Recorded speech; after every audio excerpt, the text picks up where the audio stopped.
Welcome, welcome to everyone here. Those of you who are watching in the moment, and also those of you who are watching after the fact. Welcome back to Malika's Flex. Big up to my super flexers, my big flexers, my flexing flexers, my half flexers. Big up to everybody who has decided to join in with us tonight. First time doing a night stream, but there's a first time for everything. Um, but today we have a guest with us. Before I get into that, actually, reminders I am not an immigration lawyer, I am not an immigration consultant, neither is the guest that will be coming on tonight. So please bear that in mind. But tonight we have a guest who will be sharing with us. I've been watching some of her TikToks, and she's been talking about some of the culture shocks that she has been having since teaching in the US. And so tonight we're going to explore some of those, as well as some of the J2 processes that we can expect. So without further ado, let me add to the platform Kay. Hi, Kay. Hello. Hello, everyone on the Flex. All right, how are you doing tonight? I am doing well. All right, that's good. And it's night right now. How's your day been? How's the week been at school and everything?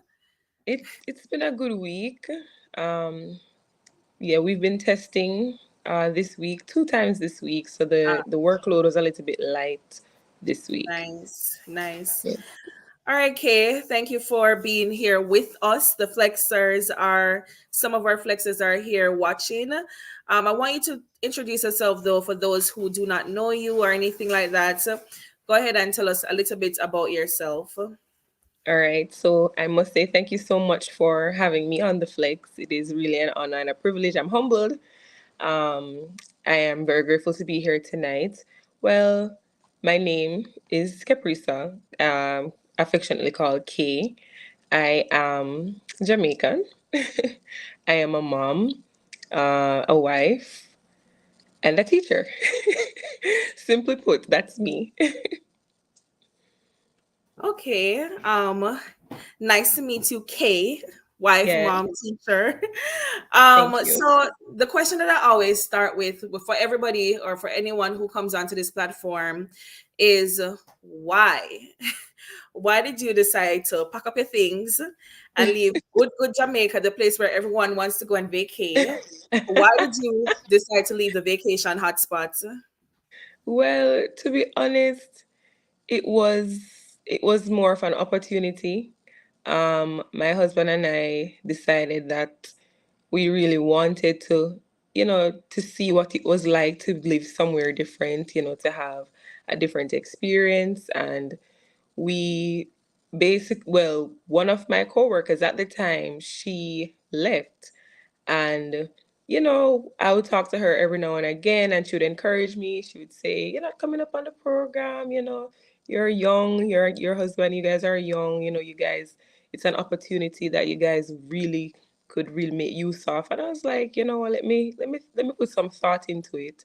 And I said it to my husband, and he was like, okay. And we started to do some, research. And right then and there, I started to, ask questions, and then I applied. And it was really just opportunity, and I applied, and, we were successful, and here we are. All right, so that's sounding good. Can you tell us what age group are you currently teaching or what level? I'm teaching middle school, 8th grade. Okay, eighth grade. Yes, All right. Would you say that the typical eighth grader in middle school USA is the same as a Jamaican eighth grader? definitely not. In what way do you think they differ?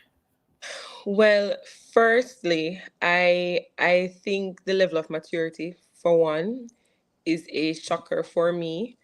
In Jamaica, the 8th graders, yes, they tend to be immature, and you have to talk to them over and over. But there are certain things that the 8th graders that I teach, they still just don't know. You know, Mm, they don't understand certain things. Like, they don't. Some of them don't know about proper manners. Like, saying morning, not talking when a grown up is talking, not butting in. Right. Things like those that, we grew up on as Jamaicans, that foundation of principle, you know, certain things like that, they just don't get it and they don't see it as a big deal. The level of urgency just to get anything done. I know definitely that, yes, 13 and 14-year-olds in Jamaica, you still have to be on them, but they kind of have a more sense of urgency then. Here it's like, okay, I'm just 13. It's like I'm just 13. When in Jamaica you have 13-year-olds who Right. they're just so mature, you know what I'm saying? So that's one of Right. Right. the things that I'm experiencing, or have been experiencing with my current middle school students. Okay. How many students do you have in a class? So currently the biggest class I have right now, I think, is about 29. What? Yes. Wait, you cannot. I wasn't expecting to hear that, to be honest. When you said 29, what? How Yes, many classes 29. do you have in all? I teach 6 classes, and I wasn't expecting to hear that either. my smallest class is 19, and my biggest class is 29. Yeah. Wow. You have smaller class sizes? Yes, ma'am. That has always been the case for me. Yes, I Wow. have colleagues who teach up to 31 or 32 students. They do try to get it down to at least 30 though. But when we start the school year, especially because we have so many schedule changes and new Right. students who are joining, it tends to fluctuate. But yes, 29 is the most I teach at this. And if I probably go and count, maybe I do have an extra one, or I don't know. But 29 is the last is the last count that I made. 29 students, yes. Wow. I just can't stop saying wow. So just to ask you though, so what is your biggest class size? Currently 22. I've Oh, had up to I think I've had up to 28 before, and that wasn't the case for the rest of the semester. It was cut down eventually. oh. So yeah. And my What smallest a class is shocker. like my smallest class is like 12 right now. Wow. Yeah, so I'm at middle Sounds like school. kindergarten. It sounds like kindergarten. Yeah. That's how kindergarten is here. It's like 15 thereabouts. I know that at my husband's school, he's teaching like 35 right now, but that Whoa. wasn't the case. It's because of the teacher shortage. They've combined some classes, and that's the reason for Yes. that at his school. But to Yes. just hear that 29 has always been the case is definitely a shocker for me. Yes, of course. And I'm happy that you said that because people are listening in, and Yes. we've often heard from many people that teaching in the US you tend to have smaller class sizes, and while 29 is smaller than what some people have in Jamaica, to be honest, when I was in Jamaica, I was at Immaculate. I didn't have more than about that for any class. So not Oh, everyone experiences that amount of kids. So yes. yeah. Wow, I'm Yes. just thinking about how I'd be going crazy with 29 because I can't think about having even five extra kids in my class right now, honestly. Yes, Um, but I think it has probably cut down though. I think that's what I started with. yeah. Maybe at this point, because to be honest, I'm really not counting. But Mm-hmm. when we began the school year, it was about 29. Maybe if I should go and double check, because I don't want to misquote. But maybe if I Right. should go and double check, I know it's not less than 25 though. I'm certain because the way they number it down, it's like 20. I know I have like a 22. There's a 22, and then there were like two other students or three more students who came, and I didn't print a new sheet. I just added them to that list. So I know Right. for a fact that I don't have less than, I have at least 25. If it's not 29 still, I know it's Hmm. 25. I'm certain about that. So Okay. if the 29 may have cut down, but I'm very sure that I do have at least 25 no. So just as, I mean, not to I don't want to misquote. You know what I'm saying? Right. And Yes. your core content, right? Yes, language arts. I teach ELA. They call it Okay. ELA. And that brings me to my next question, because you said that you have six classes. Is it that you have an A B group situation going on, or when we? No, we go by periods. So we have 7 periods daily. Mhm. And then you have one period which is your planning period. You know, in Jamaica we call it free session. Yes, so it's like your free period, but two days out of the week you have to use your free period to plan. So you meet with your other colleagues and your coach and assistant principal, and we would plan for the lessons ahead. So I teach basically like my sessions are like 41, 42 minutes each day. And we start at 9:30. Teachers get in by 8:45. And then we go right back to 4 o'clock. Okay, so asking again, just for it to be clear in my head, you are Yes, taking six classes every single day, every single day. Yes, and you said that you end at 4. What time do you guys start? we start at 9:30, and we have Oh, to you be said there okay. You just eight. said number Yeah, 4. we have to be there Okay, by 8:45. okay. Wow. You know what? Okay. You're Okay. laughing, I right? have 3 classes. I have 3 classes daily, but that's because I'm not core content. But the core content teachers have 4 classes daily. So Okay, you saying 6? No, you're just really just shocking me again. But it's six.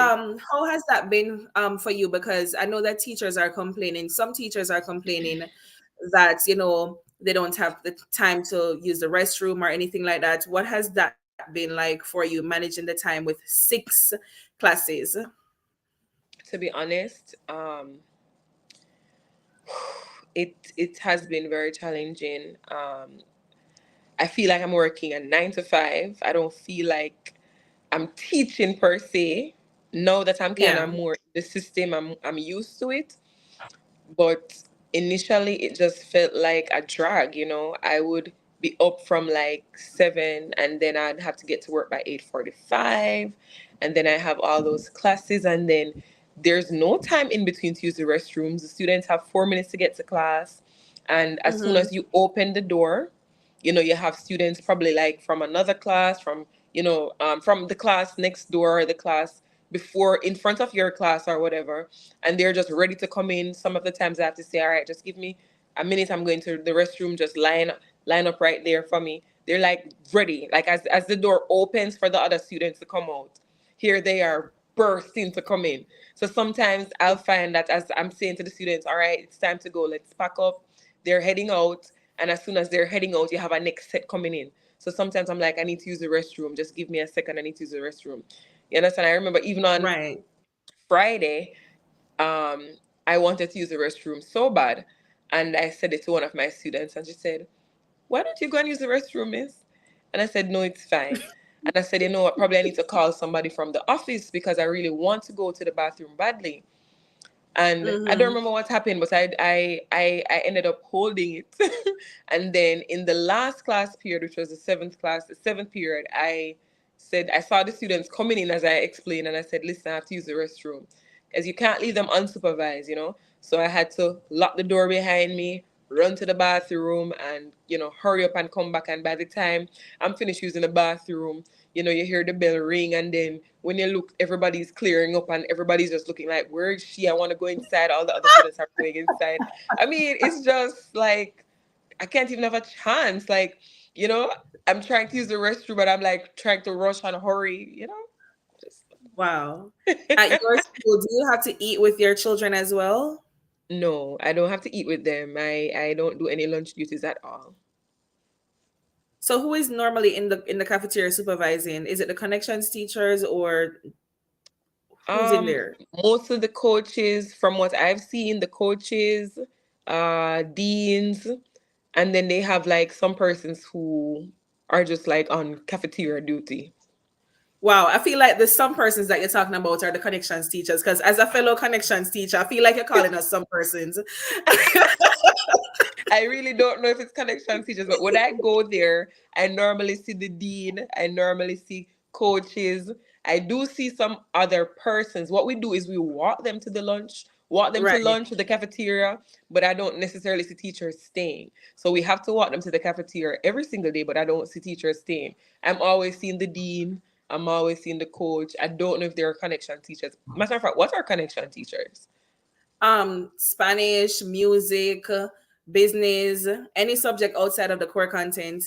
Well, no, I definitely don't see the Spanish teachers down there. Okay, I okay, don't see the music teachers.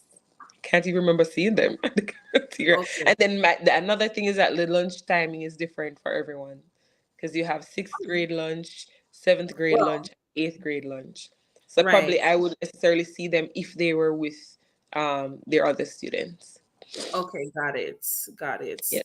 Yeah, my school would definitely, as a connection teacher, we have to do lunch duties.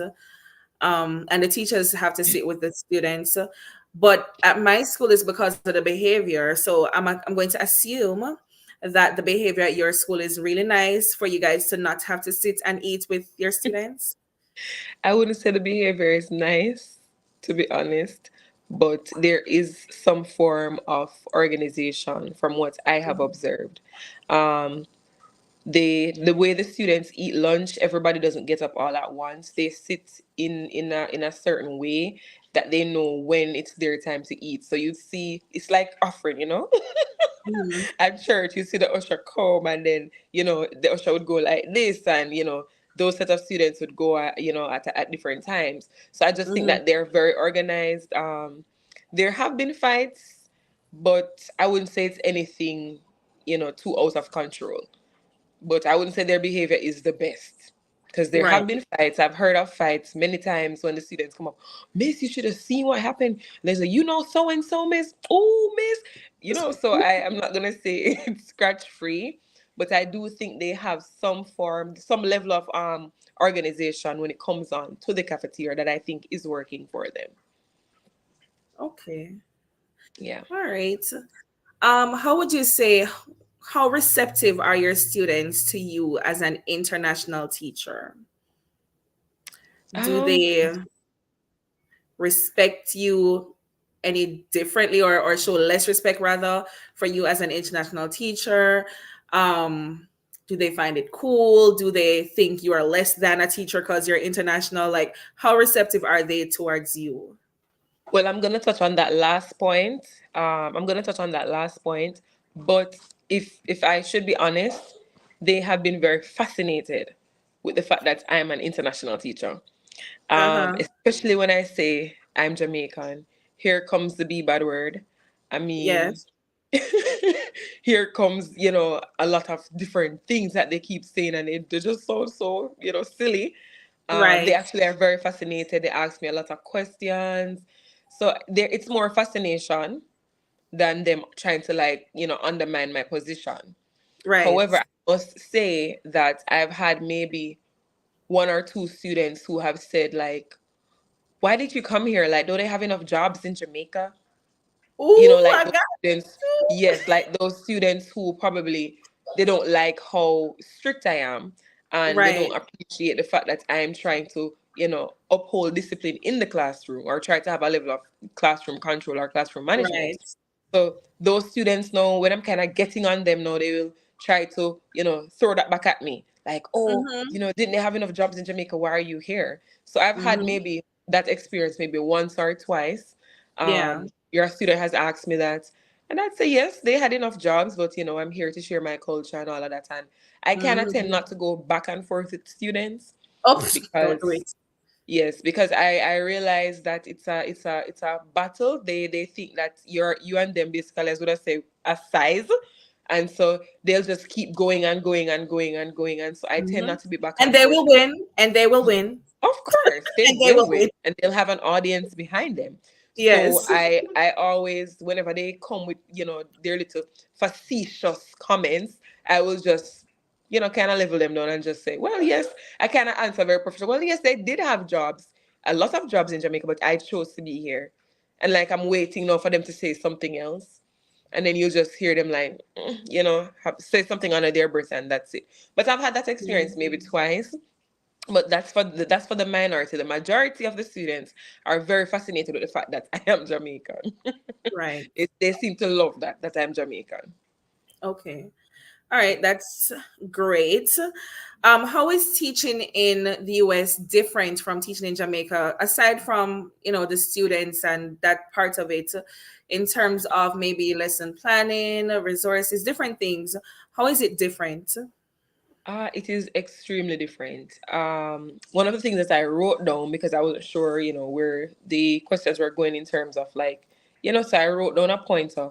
It's very different in terms of how structured the classroom is.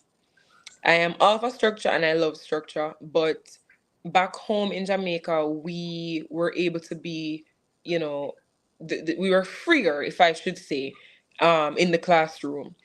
The students, it was not like a hard and fast rule, you would teach the students, you and the students could chill, you guys, it wasn't as structured as the Jamaica as the classroom here. And then you wouldn't have so many persons coming in the room, like, every other day, like coming in and just, writing stuff and sending you emails and, saying, hey, love I'm your sorry, class I have to ask you today. to pause a little bit. What you mean coming into the room and writing stuff? So like you have like your coach or your assistant principal coming in. They just do classroom walks. It's not just for me, it's like for everybody. They'll just come in, especially at the beginning of the school year. They come in Mm, like ever so often.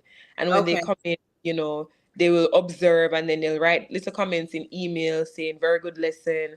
They'll give you like tips and pointers. It's not really to say that you're not doing your job well, but they give you tips and pointers, of how maybe something that they observe or some things that they'd want you to implement within the classroom, which is great. And I do love that.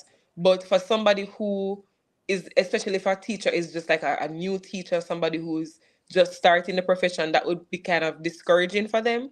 And Especially intimidating, because, yes, and very intimidating because you feel as though somebody is just always trying to say something, micromanage or yeah, something. trying to come at you. Versus back home, you don't really see people in your classroom as often. You schedule your what we call it back home, I even forgot. But you schedule them coming into your class and doing the observation. That's what we call it here. Doing the observation, and everything is fine and dandy. It's just like the level of freedom. And it's not that back home, teachers slack off. I mean, speaking for myself, it's not that you slack off and you just do whatever you feel like, but it wasn't so structured. Sometimes you could be teaching and you just see some complete strangers just come in your room, and then after that you get an email, oh, that was X, Y, and Z from the district. Like, you say, huh? You're like, it's like you just don't know when somebody's gonna appear, you know? You just don't know when they're gonna pop up or when they're gonna show up. It's just always so unexpected. And sometimes I see some of Wow. these TikTok videos and I can relate to them. When somebody, I think I saw one recently where when your principal pops in and you're surprised. All right, guys, let's.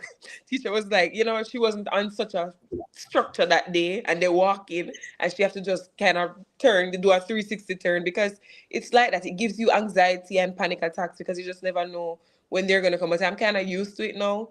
But initially, it was very hard for me to adjust to because I felt like I wasn't getting a chance to really do my job and prove myself. I always just felt like Mhm. somebody was watching me, or there's gonna be some comment about this or some comment about that. But now that I'm used to it, it kind of doesn't bother me anymore. And to be honest, I don't really see them as frequent as before. So that's one of the main things in terms of the structure. Um, Another How way long, in which before you move on to the next one, how long are the walk-ins? about 15 minutes, I'd say. Sometimes less. Like, and this is why I Sometimes. like talking to other people because I feel like we're having two different experiences. Really? Honestly, two experiences, honestly, where you said that in Jamaica, that's not what you experienced. That's what I experienced in Jamaica. Oh, Honest, okay. frequent visits, at random, from my HOD and whatnot. But here, let me say this in the deepest part so that I can say, just in case somebody here listening, I don't want them to. Yes, nobody no come look for me. Nobody no business about me. Whoa.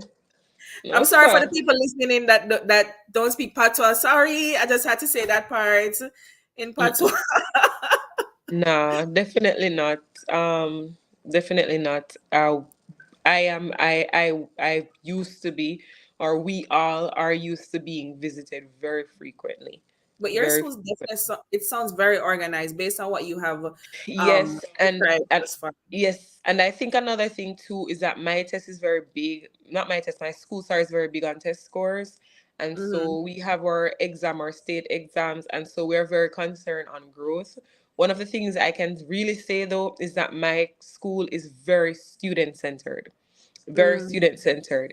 It's all about the students' growth, and I really like that. I really do like that. And so it's like basically they don't want to have any loopholes. So like anything that they see that could, thwart the score, then they're basically trying to nip it in the bud, if I should say that, nip it in the bud because they want to make sure that the scores for the tests are at a certain level. And so I believe that that's why they behave or operate the way in which they do. They're very organized. My second Um, point, oh, is sorry. I'm so sorry for stopping every minute. Is That's your fine. school a STEM school? No, Okay, no. okay. I mean, we are data driven as well, but Mm-hmm. just not as organized, honey. For some reason, we're just not. All right, I'm gonna allow you to go Wow. to your second. Okay. All right. In terms of the lesson planning, whew, girl, I was so happy to be relieved of that. Father God, tongues. Listen, I I don't have to write lesson plans. I don't have to write lesson plans. That is the biggest relief for me. It's not like that though, because I have friends who are teaching in the US and they still have to write lesson plans. I don't have to write any lesson plans. However, you don't either. I have High to. five. Oh, I you no, have I have to. to. Oh Lord. I have to. Well, what I can say though is that we because of how our meetings are, you basically say we write the lesson plans together, because when we Right. meet as a team, and we're very united, so when we meet as a team we sit down and basically go through the CRMs, and everybody basically says what they're going to be doing it, so we talk about it. So okay, what are you doing next week? How do you think you're gonna, and then you have the coach who is typing, so she types something, there's something that Mm, she gives to the principal. That's our lesson plan. mm, So you could say that if we should ever need um a plan and we have access to that, then she has it. So you're seeing her type it. So we know, like, okay, and then we also have a calendar that we go by, and we, you have to put your name in the calendar and what you're doing each week, So, and we follow the CRM. mm. So if I can't just say, oh, we don't have any structure, we just go in and just teach and just do whatever we feel like. It's not like that. So Right. while I don't have to write a lesson plan with the introductory activity, and step one and step two and all of that, we do have some structure in place. So I also use slides for my lessons. So I have everything on my lessons. So I have Monday, what I'm doing on Monday. Then depending on where I stop, I'll label the other slide Tuesday. So I know where I'm picking up each day. So if somebody walks in, that's what I've been doing all along. So that's kind of like my style. I think Okay. probably if a teacher is new, maybe they wouldn't necessarily tell that teacher to write a lesson plan, but they would want to see some form of documentation, at least probably for the first couple of months, just to see, how that Mm, teacher structures her lesson. But I think because they're kind of used to me, it's like, everybody is used to everybody, and we already know our style already, and they know how I do. So I feel like there's some level of trust there. But if I probably was a new teacher, maybe they would want me to possibly write, because when I had just arrived here, I can say that they had asked me to write some stuff, or show how I would plan a lesson and all of that stuff, but it didn't last long. It didn't last long. So I'm happy that I don't have that to okay. do, because that is very tedious and I'm I could not do it. Whew. okay. I'm gonna go Yes. back to the students a little bit and Sure. how they are related to you because you did say that you teach English. Yes. Do they find it strange that someone outside of the US is teaching them English? Because many times students will ask me what language is spoken in Mm-hmm. Jamaica? Or how did Mm-hmm. you learn English? Just assuming Mm-hmm. that English is not my first language. So Just like what is it like for you in terms of you teaching English? I've also had students ask me that even since the start of this school year, because I got new students and they have asked me, Miss, what do Jamaicans speak? I'm like, English. That's our first language. They're like, huh? I thought you guys speak Patwa. I'm like, yes, we do speak Patwa, but we also speak English. And then they start with the question, so you guys have schools? So I thought you came here to learn English. Because I was saying you're very smart. You're very smart, miss, because as a Jamaican teaching, you're very smart. Like they don't think of us as people. I think they think of us as, I don't know, maybe some Arawak business. I just feel like that's in their head. Like some people in some, coconut trash, and we have some sticks Yeah. hunting, and we just live in thatched houses. I don't think they understand that Jamaica is a real place. Like it's not an island. Mhm. This is not Fred and the Flintstones. We actually don't live under stones. You know. So I Right. have had students who find it shocking that I actually didn't come here. They thought that I went to one of those schools here. They always ask me. So when I tell them that we speak English, they're very much surprised that we speak English because they just think we speak Creole and Creole only. Because I guess it is that way too. And I do understand because they think of Creole by itself as a language, Patois by itself as a language, because you have a lot of Mhm. Haitians can't speak English. You know what I'm saying? You Mhm. have a lot of Spanish students who cannot Mhm. speak English. So they're just thinking that how did you learn English then? If you are from Jamaica, Right. I thought Jamaica spoke patois, so how did you learn English? So I look at it that way from their vantage point, and I think it makes sense. You know what I'm saying? Because you have a lot of my students, they Okay. don't speak English. They don't. Right. Yeah. Right. Before I continue, I just want to correct something that I saw in the comments just now. Mm-hmm. Pertaining to what you're saying, somebody said they think of us being from Africa, walking barefoot and eating fufu. I don't want you guys to put it out there as if we are thinking that Africans are walking barefoot and eating fufu, because not every part of Africa is like that. I want to say that, and I do have viewers from Africa who are watching this right now, and I don't want them to think that that's what we think of them as well. Um, Mm-hmm. so I just needed to address that. No um, problem. what would you say are the benefits or and also disadvantages of teaching in the US? Benefits and disadvantages. Well, let me start with the You could just give benefits. one benefit, your greatest benefit. I don't know. Yeah. Yeah, I'm thinking. Um, for me, one of my biggest benefits is, well, I'm gonna be honest. The first one for me is sharing my culture. I'm obsessed with Jamaica. I think you can see that. I love to share my culture. That's one of the biggest benefits. That was one of the things that they drove, like when we were applying, on the program. It's a cultural sharing. Make sure you're sharing your culture and doing all these activities. I've grown to love it. Another benefit I think is just eating grapes. I'm just being for real. Wow. Just Really, girl? eating grapes when I want to eat grapes. It's just that plain Oh and my simple. God. Just eating well, because back home Yeah, it's not that you can't eat well, it's the it's affordability expensive. of eating well. So I'm just gonna be Yeah, candid. I just love the fact that I right now my fridge having strawberry and grape. That's just one of the yeah, biggest benefits. I can eat well. You know what I'm saying? I can eat yeah. well. And yes, I do appreciate, the organic Jamaican fruits and the food, but we all know that grape is luxury, all right? We all know that strawberry is luxury. And so that's one of my biggest benefits because um since I've been here, I think I have changed my eating habits more on the Mm, healthier side. You know, mhm. eating quinoa, that's not something that I would pick up in the supermarket in Jamaica. In What? Kinhu? Jamaica, Kinhu? but it Oh will my not last God. long for a while. Right? eating the type Right. of rice, choosing between just jasmine and basmati rice in the Hmm. supermarket. You know what I'm saying? Choosing if I want to eat a piece of salmon that we Right. can't buy in Jamaica, you have to sell it to them. So that's one of that's one of the biggest benefits if I'm being very candid. Me love my belly. Hmm. So I'm just gonna be straight up. That's one of the biggest benefits. The fact that my family and I can eat well.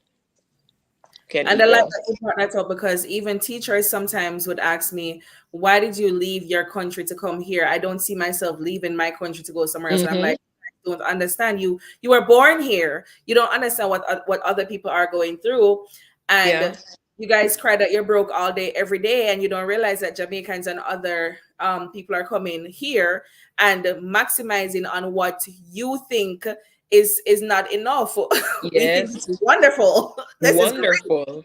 Wonderful. And Yep. I even my husband tells me that sometimes he encounters people on the daily and he realizes that they don't know what they have. Mm-hmm. What we would see as gold, they would probably see it as trash. So Right. it's a matter of appreciating what you have and being content with it.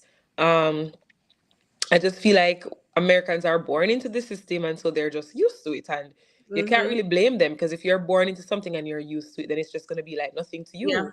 But when you're not born with I wouldn't say a gold spoon because, some Americans do have it hard. But when you're born Right. with certain privileges and, certain luxuries, it's like, Mm-hmm. okay, whatever. You understand? Yeah. But for me, coming from Jamaica, not that I was suffering, you know what I'm saying? But just coming here and seeing how easily accessible things are, I am very grateful. I'm like, wow, I can actually buy grape. I don't have to go to the man and say, just give me one half a pound now. I'm gonna say, sir, you can't Mm-hmm. just top that up. I can just give me one little stop more of grape. You understand? Right. Right. So yes, We touched on this a little bit, but not too much. okay, I really want to get into the culture shocks.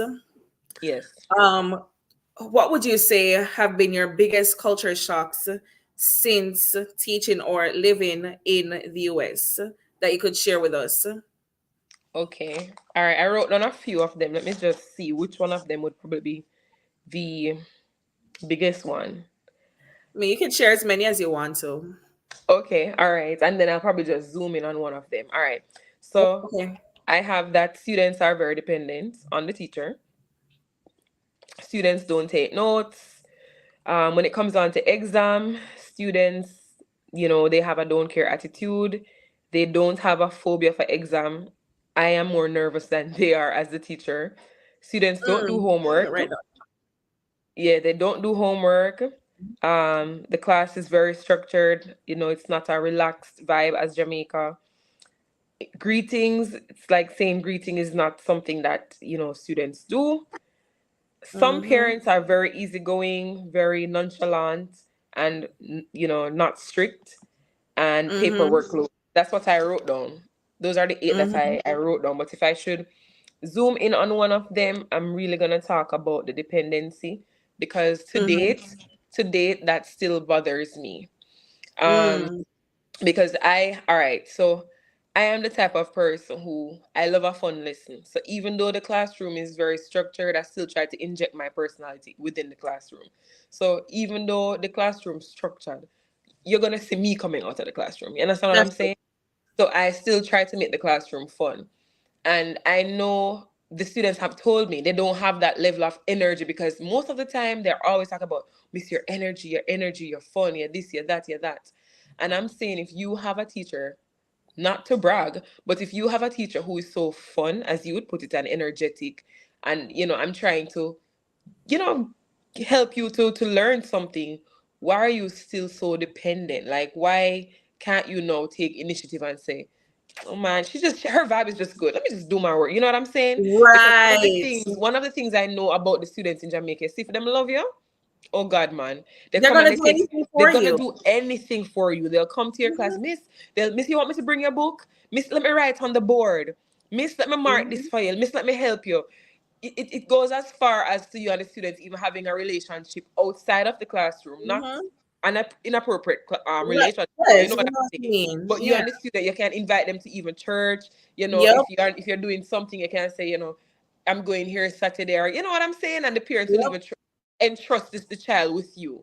But here, it's like they don't appreciate it. Like, okay, you're fun and all, but they ain't gonna do no work and still not do nothing. You know what I'm saying? It's They're not just enough.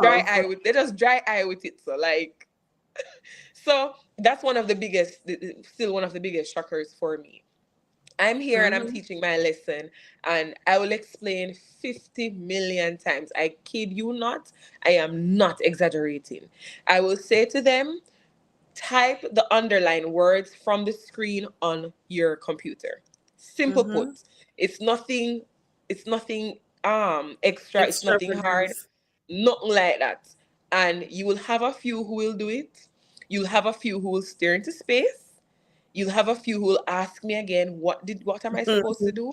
You'll have a few who will ask me. Even sometimes students ask me, what is an underline? What do you mean by underline?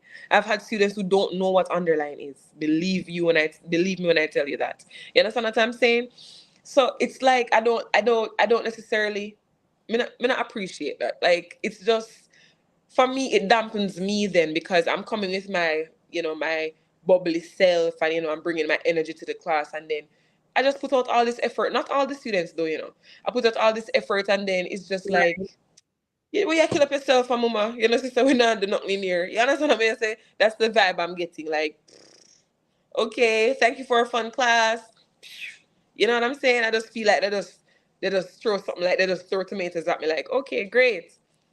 Thank you. Is what time do we Yeah. leave? It's just like, all right, when is this going to be Yeah. over? We love it. It was great to have had this Yeah. energy. Thank you for the candy. Thank you for the Yeah. cookies. But there's no Yeah. effort that is being made on their part. I am the only one that is making the effort. Nobody else. Not Yeah. nobody else. Some of them are not making the effort. So for me, the dependency. And I can probably say that they're lazy. I don't feel any way saying that. I think that they're lazy. And I Hmm. think it's also their home situation as well. I see it, because even when I tell some of them, I'm gonna call your parents, oh, my mom doesn't care. Oh, my mom doesn't this, my mom doesn't that. And I've actually called parents before, and they have said to me, Miss, please give him detention. Give her detention. I am very busy. I cannot do this. I'm at work. I have this baby here. I have this job here. And I'm just saying, my word, what is going to happen to the future generation? You know what I'm Right. saying? And sometimes, even when they tell me the age of their parents, some of their parents had them very young. And I'm not saying I'm in no way or means, saying that, hey, people, don't have kids young, or, whatever. But it's like the parents just don't care. And if the kids know that the parents don't care, then as a teacher, you're the only one that's basically beating up your gum. Yeah. You're not gonna get anything out of that student because their parents I've don't had a care. parent hang up on me before. Yeah, yes. Well, I haven't had a hang up, but I probably had like a parent, like was very angry with me that I'm calling them and disturbing them at work to tell them Yeah. about the pitney. When I called, Like, because it's protocol to call and say that your child is failing. And I was, yes, just going through the protocol. Sometimes I wish that they don't answer, just that I can still document and say, I called, didn't get through. yeah. Um, so the parents answered and I said, your child is failing. And wait, what subject is this? Spanish? My baby Hmm. don't know Spanish. My baby don't know Spanish. I'm like, yeah, the course is to help you to learn Yes. Spanish. Get my baby out of that class, but get my baby out of that class. And then I got the phone. I was like, okay, all right, cool. My word. The one that you said though that punched me, and I don't want to go too far into your time. I know it's late because I It's still do want fine. to touch on. It's Okay, fine. You can go ahead. okay. Yeah. When you said they don't have a phobia for exams, it punched me in my belly. Yeah, man. Them no Because business is a normal day. Them left charger, them left laptop. Them tell us straight I up, I'm want gonna fail this test. hold on. I They- want people to understand when we're speaking.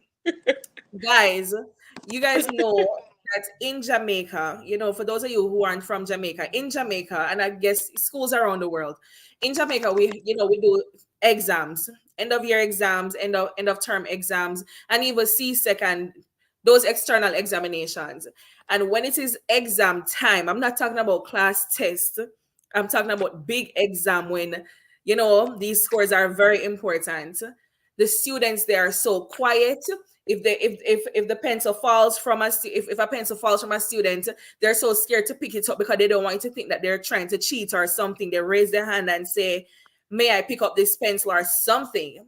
Mm-hmm. That's the level of respect that students have for an exam in Jamaica, and I'm going to assume that it's like that in other parts of the world.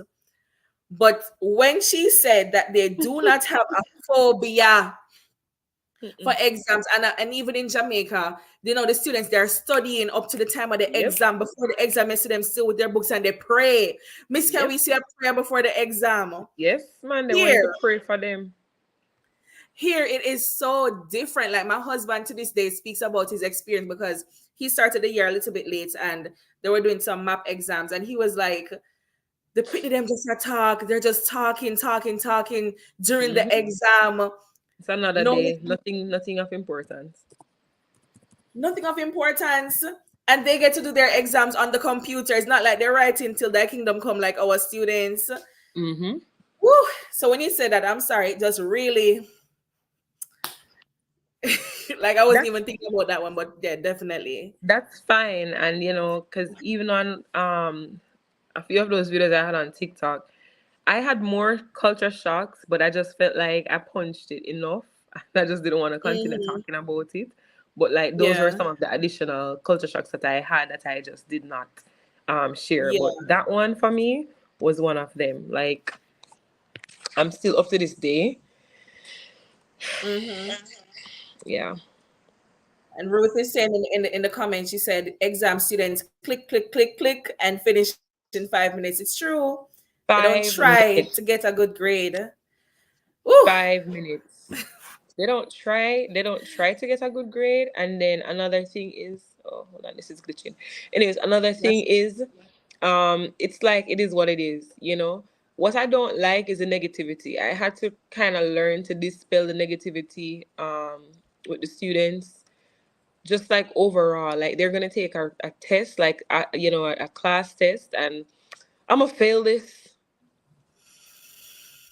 They just say it. And I sometimes I say to them, life and death is in the power of your tongue. You have to be careful of what you're saying. they don't I even didn't try even first. study.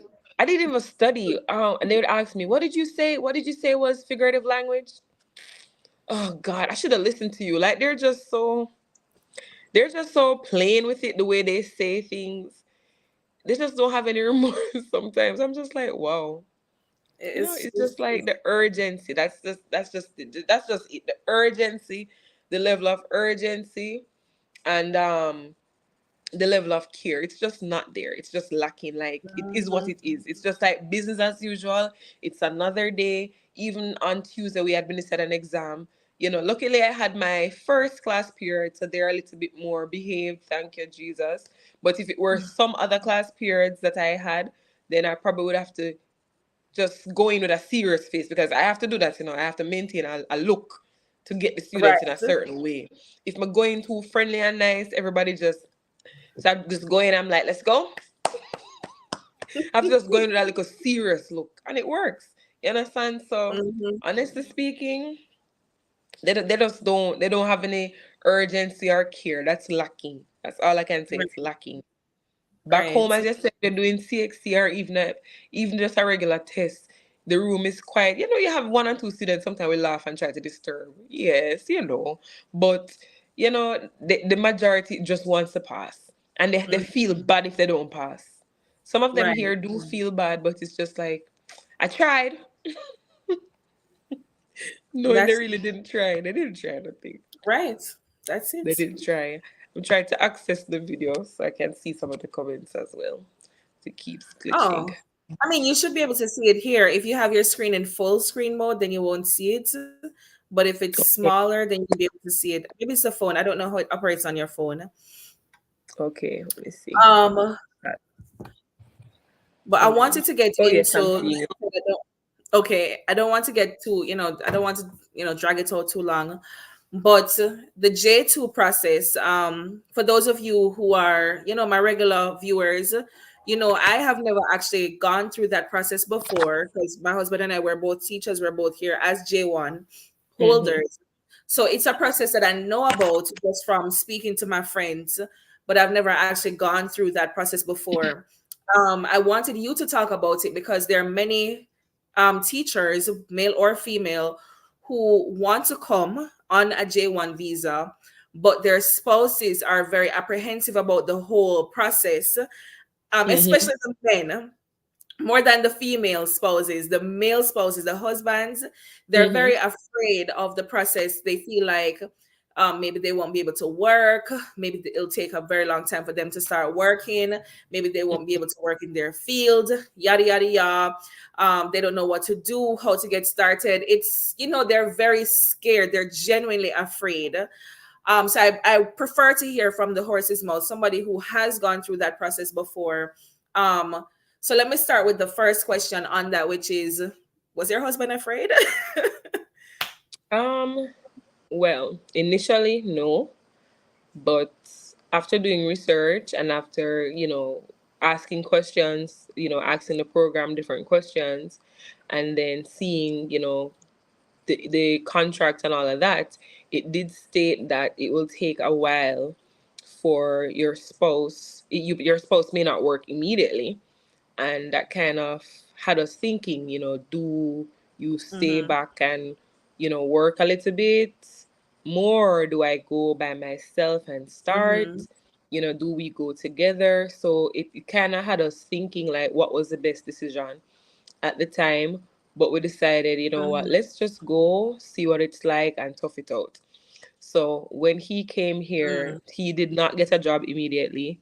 We came for the start of the school year, which was in July, and he started Okay. working that November. Yeah, he started working that Okay. November, and then there were other Jamaicans here as well. And one of the young ladies, when I we were talking, and she was saying, how is it going with my husband? How is job hunting going for him? And when I told her, he got a job, her exclamation was, "Oh, him get job already? That quickie?" So she was like, he got a job really fast, because she said when she came, her husband didn't start working until the February. I Whoa. think, if I'm not mistaken, she did say something about him taking a long while. Let me not quote months. Next thing I give Right. the wrong information, but in other words, she said that my husband, ended up getting a job even faster than her husband had gotten a job.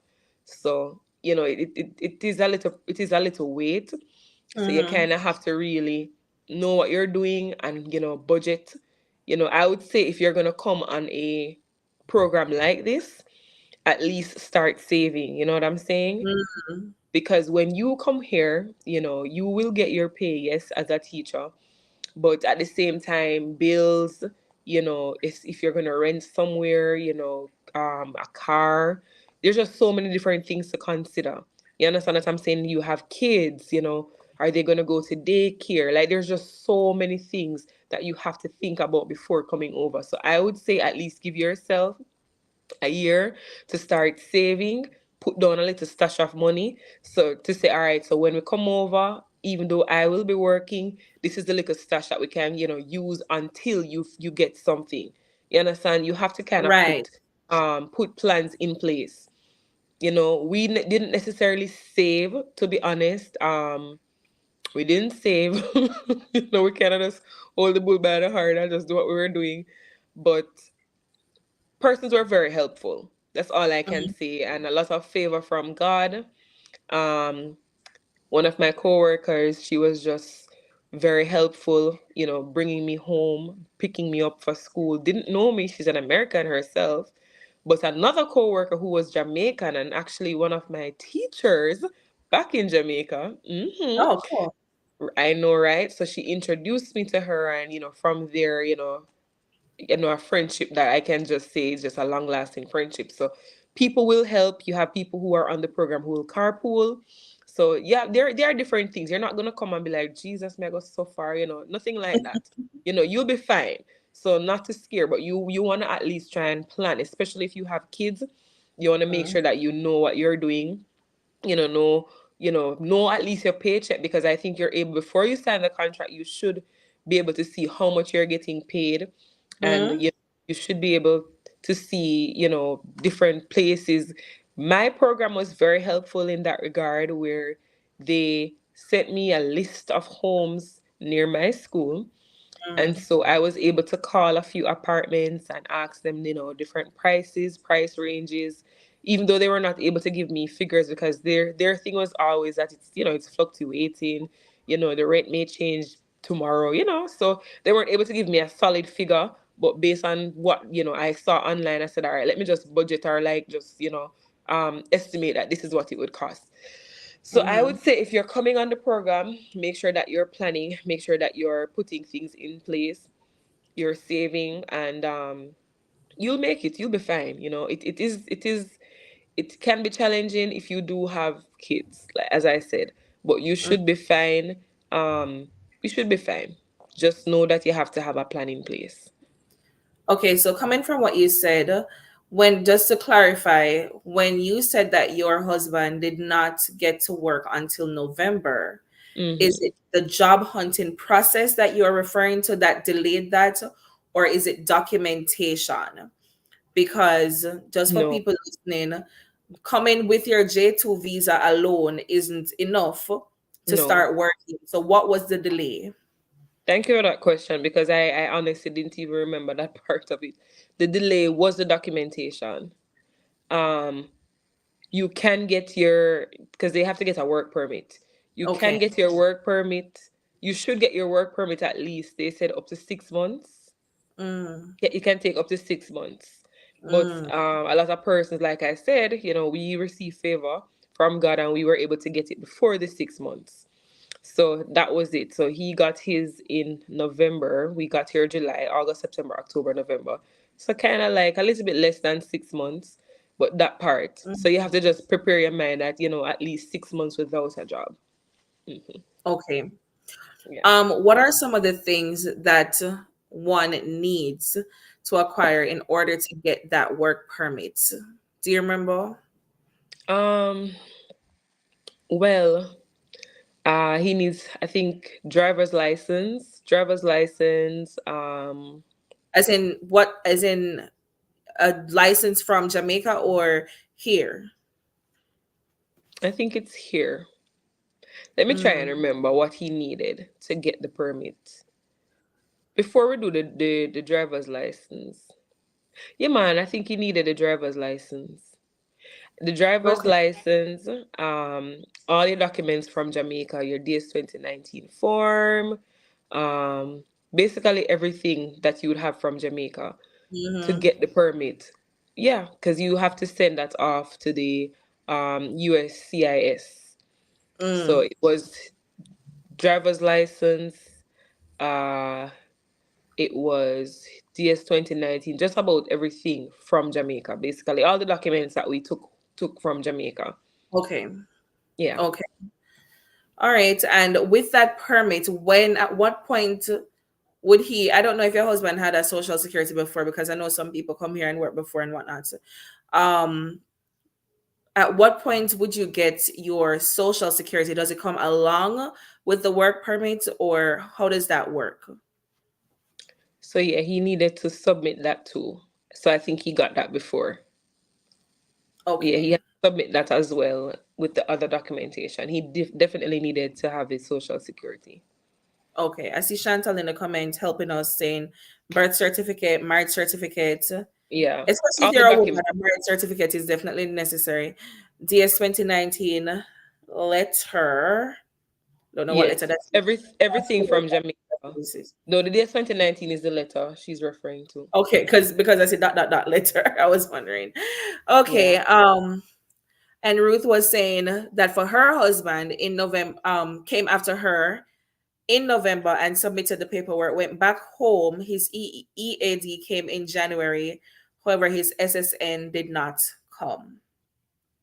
And Chantal is also saying that her husband didn't need the license. Because I was about to ask about that, because not everybody actually has a driver's license, whether from Jamaica or here, because some people Hmm. can't drive. Um, Yeah, I think but he you guys submitted just submitted everything. everything. You're like, you know what? Just to make sure that they have everything that they need, no Yeah. questions. Let's give them everything. Yeah, we just submitted everything. We submitted Yeah. everything. Um, now that I'm thinking back, I don't know if the Social Security came before the EAD or it came after. Mm, Because to be honest, I don't really remember the entire process. process. But That's fine. I do know that we had to submit basically every single thing. So we just, as they said, we just wanted to be sure. So Okay. don't we enable string everything we submit. Okay. Everything was given to USCIS. Okay. So USCIS received everything, and eventually he would have received his work permits and everything that he needs to actually work. Um, how long? And maybe this isn't a valid question because everybody's career is different and whatnot. But would you say that the process of acquiring a job after that, as a international person, was it difficult after he had all the required documents? It was difficult Mm, because um my husband, when we left Jamaica, he was a payroll administrator. That's what he was mhm. doing at the time. Though when he graduated from UTech, that's not what he did. That's not what his field was in. But from Right. home, he went into a different field. So he wasn't really working in the field in that he studied from home. So that wasn't really the situation. But when we came here and he was trying to apply for like jobs in accounting, they probably say corporate here. So he was trying to Yeah. apply those positions. When he did go on the interviews, they would say that, oh, he would have to go back and learn. He would have to go back to school and basically um, relearn how they do their like accounting, relearn how they do like their systems and all of Hmm. that for payroll. And it was like from interview to interview, and it was just like the same thing. Because what I do realize is that they don't acknowledge Jamaican universities. The only way they do acknowledge it, and I'm speaking for myself, I'm not sure if anybody else having a different experience, but the only way they do acknowledge it is if you're the J1, because obviously you're coming with a skill or something, as a teacher. So you're going to get the teacher's license. But as a Mm, J2, like, that's it was so interesting. hard for him to get a job in the field that he wanted, you know. So Did he evaluate his degree as we would have as teachers? no, he didn't. Do you think that that could have played a part of the issue, him not having his degree evaluated to show that, hey, my degree is equivalent to that of a US degree? To be honest, I don't even know. Mhm. We never thought of evaluating it. We never thought of evaluating because he just wanted to work.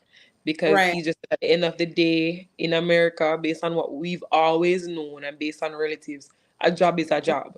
You Right. have people working two, three jobs. So he wasn't very fussy about it. Like, okay, I need to Mm. prove to them that this is the Right. worth of my degree, and so they should hire. He was just Right. like, you know what, it is what it is. I just want to hit the ground running. I need a job. Yeah. I have a family, so let me see what else is there that I can do. So he was very flexible. Okay. All right. Well, thank God for his, mindset of being flexible That's and so relaxed. true. Some people are Yeah. so stuck in their ways. They're like, let's go home, wife. Let's go hmm home. That's true, But especially yeah, he's good with and their men and egos. their ego. That's it. You said it. Okay, well, big up hobby for that. Um, Right. question, and I've had this question quite a bit. We all know that on the J1, legally, we're not allowed to work multiple jobs hmm unless it's with the school district and whatever. With the J2, is the spouse allowed to work more than one job? For sure. Yes. The spouse can work more than one That's job. unfair. That don't make sense. But you Huh? know what? I'm like, that doesn't make sense. But I'm not going to fight the US government. But that doesn't make sense. But okay. As in for the J2 to work more than one job Right. Right. and not the But the J1. J1 can. Right. But anywho, I guess because we are the ones that they're investing in. Out. You know what? I I'll leave think that that for is the others. case. I think that is the case. That is the case because Yeah. we're the ones that basically, they're sponsoring. Yeah. Yeah. Still not makes sense. But you know what? I'm not the one who went to school for those things. So I'll leave that part alone and leave my personal opinions and feelings about that, as you know, I'll put that aside. Mhm. Um, okay, Oh, somebody she said, responded, Ruth, about the letter. yeah, Yes, that letter. Yes, okay. You have to write that letter. the That delay mhm.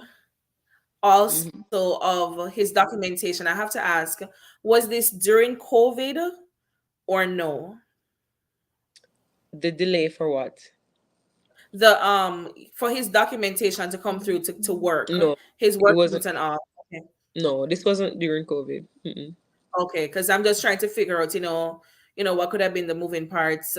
Because currently, just thinking about people that I know, they've been getting it within like about 2 months, 2 months and like 2 weeks or so.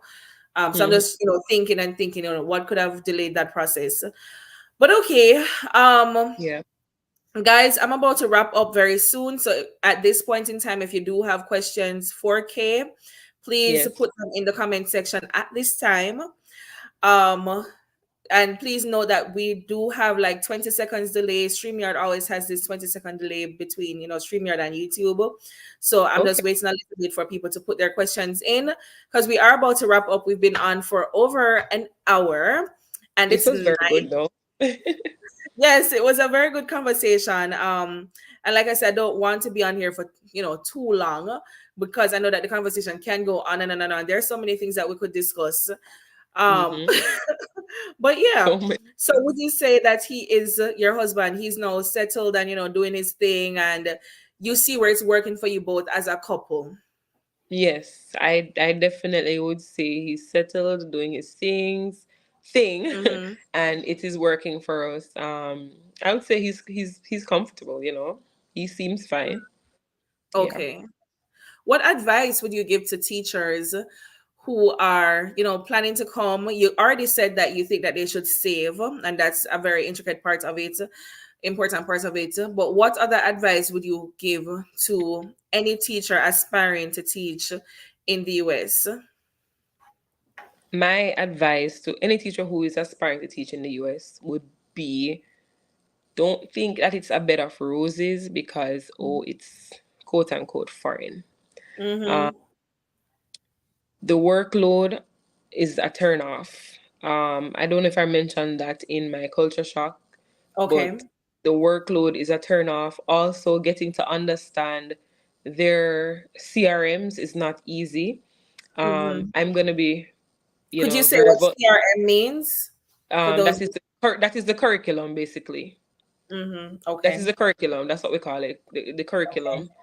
Um, I'm gonna be very vulnerable, and I'm gonna say that in the first year when I got here, I was very taken aback by just overall the structure and how just everything like I didn't understand the curriculum. I just put it plain and straight. I didn't understand how they taught, and I must say it saddened me. And I remember going to my coach and telling her that this is very hard, and I just don't feel like I'm getting it. I just don't feel like I'm understanding it. And she's saying, give it some Yeah. time. And I had to tell her that, but I still feel there's so much required of me. Here I am Mm-hmm. trying to get it, but here is somebody every now and again in my room, and there's just always an email coming about this, about that, and I'm trying to get it. It was very overwhelming for me. So I would say come here with an open mind, knowing that it's not as smooth Right. sailing as it probably appears. It's not a bed of roses, you know. Overseas clothes is cheap, well, let me not say that because things have gone up. But clothes are more on the affordable side. So you might see somebody in their Jordans, it might be somebody with their nice to bag and stuff and whatever. And they say, whoa, I want to come a friend, come live big life. It's not as smooth, it's Mm-hmm. not as easy. And I feel like a lot of people looking on just be like, oh, them have money, them rich, people are foreign, them are going, what yeah, you see that? Ear do up, them look nice. But it's a lot of sacrifice and it's a lot of hard work. And If you come over here and you're not a disciplined person, you'll get really carried away. You have to save, because over here is Mm-hmm. just credit card debt country. You will go into debt. Let me say, from one credit card to the next. Everything. You go to the mall just for Bath and Body Works, to give you a credit card. Yeah, you want to smell good, you're a lady, you love the fragrances, you're going to try and get a credit card because you want to know that when you go in Bath and Body Works, you can't just spend, right? You go here, they say, Mm-hmm. take a credit card. You go to the mall, they give you another credit card, you know? So you just have to be very careful when you come here. Don't think it's a bed of roses. Have an open mind. Know that if Mm-hmm. you're not getting the curriculum, when you just come, don't give up. I'm really happy for my husband, because if I did not have him, when I talk to my mom, I'm like, listen, he's the one that kept me here. Because the first Oh, year I would have been out, gone back home, because it was so overwhelming. Like I said, I'm not used to that level of, you know, I wouldn't want to, let me just say how they say it, micromanaging. That's basically how they would say it. That's how they say it. yeah, I'm not used to that level of micromanaging. I'm not used to just not getting stuff. Like I put my mind to something, I'm gonna get it. So it was very yeah. frustrating in the initial stage, just not getting it and just having persons just come to my class. It was just like I felt like something was wrong. I was doing something wrong. There's just always a comment. Mm-hmm. Everything was just overwhelming. But once you get Yeah, within the system, once you get within the system, find find what you're good at and just stick to it. Just have an right. open mind. Know that nobody's against you. The color of people's skin here is very intimidating. I work with a lot of blue eyes, a lot of Okay. red hair. I mean, just don't undermine yourself. Know what you are and who you are. Don't come here Yeah. and feel like, oh, because you're coming from Jamaica, or because you're quote unquote black, because there is a lot of racism in the US, feel like, oh, you're not worth anything again. Still be who you are. Have a positive attitude, be Mm-hmm. confident. You know what I'm saying? Don't just come here and turn a small fry. If you had Right. dreams and aspirations for yourself, still have them. Don't allow a colleague, don't allow, maybe the way that they are always micromanaging to turn you off. If you want to do Mm-hmm. something, just go ahead and do it. Just go ahead and do it. So, one, just, you know, don't let anything, what should I say now, decrease your self esteem. Number one, don't give up too easily. It's going to be challenging. You're adjusting to a whole new culture. It's just realistically speaking, it's going to be very, very challenging. Don't give up easily, right? Number three, save. Learn to save. Put down a money. Anything can happen. You never know if something happened and then, you have to go back home. So just know that you're saving. Don't, you don't want to say go back to Jamaica and you just, have nothing. Like, my God, really? Yeah. So put down a little money, a little stash somewhere. Every mickle make a muckle. You understand? Start saving small. Then when probably if your paycheck increase or whatever, you can start saving more. But try to put down some money and save. Don't take up all these credit cards and follow these people. May I tell you? They will broke you. Right. They will broke you. May I tell you that? Mighty God. Whoo, child. Been there. Donna, those are sound words, Kay. Donna is asking, what kind of support did you get from the curriculum resource teacher? I guess, based off of what you were saying previously, she's asking, what support did you eventually get? Not understanding the curriculum and all. What support did you really get? Um, so my coach, to be honest, boy, all right. My coach, you see, bigger up. When I just came, she was very helpful. To be honest, from the colleagues, I'm not gonna say that people didn't try to help me, but because I know what help looks like, that wasn't help for me. That was just like, I'm giving this to you, you can trash it or leave it. It wasn't a Right. case where, here's what I'm giving you, let us, let's look through it together. It was like, Mm. trash it, or take it or leave it. This is Yeah. it. I'm giving you this, here it is, I'm giving you, like, why can't you receive it? It wasn't a case of Right. let's do it together, let's break it down. But my coach, though, I must say, she really did try to help me. She really did. And She was really gentle in her approach, very respectful. I never ever got racism from her Mm-hmm. at all. And she never made me feel less of a person. So, in terms of support, she did support me. She would come to my classroom, during my planning, and she would sit with me and she would go through the curriculum with me. She'd go through the lesson. She'd say, how would you want to do it? And I would complain to her that this is not how we do it in Jamaica. I say, okay, how do you want to do it? How they talk kind of sweet. She's like, how do you want to do it? And then I would tell her how I want to do it. And she said, well, do it. She's like, do it. I'm like, okay. She's like, yeah. She's like, do you want me to come and watch it? And I'm like, yes. And she's like, you did good to me. I like it. I learned something. So she was she was she was very easygoing and very accommodating of my style of teaching, and it kind of helped to Mm-hmm. build my confidence. So I didn't have to necessarily change who I was to kind of Mm-hmm. like quote unquote fit in. So I Yeah. got that support from my coach, but from the other colleagues around, like I said, not the Jamaicans though, colleagues around, like the other colleagues that I'm not familiar with, that are not of the same background. Probably for Right. them that was help, but for me that wasn't necessarily help. I wouldn't say that was help. That was more like shoving something down your throat and telling you to take it because they know that Yeah. it's good because they have been doing it and they have the experience. And how dare you even try to question them because they've been doing it Right. for years. You're just coming here, so you know nothing, you know. Right. So, but they did give Right. me the info, but it didn't help because I didn't know what I was doing. I didn't know what to look for. I didn't understand. Yeah. Reminds me of myself. I didn't know what a standard was. It just Yeah. wasn't clicking. Like, what's a standard? How do I use it? Is a Yes. standard a general objective? What is it? Yes. What's the standard? It was so confusing. Like, and they would have Mm-hmm. these meetings, and one of the things is the acronyms. Jesus, man, acronyms like crazy. Like, DES, gave EBD, I gave me PTSD. Those acronyms 504. gave me PTSD.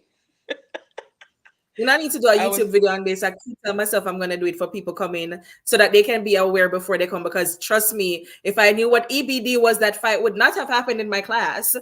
oh Anywho, wow. See? Yeah, there's a lot of acronyms like crazy. Like, whoo. yeah, yeah, man. Acronyms to kill.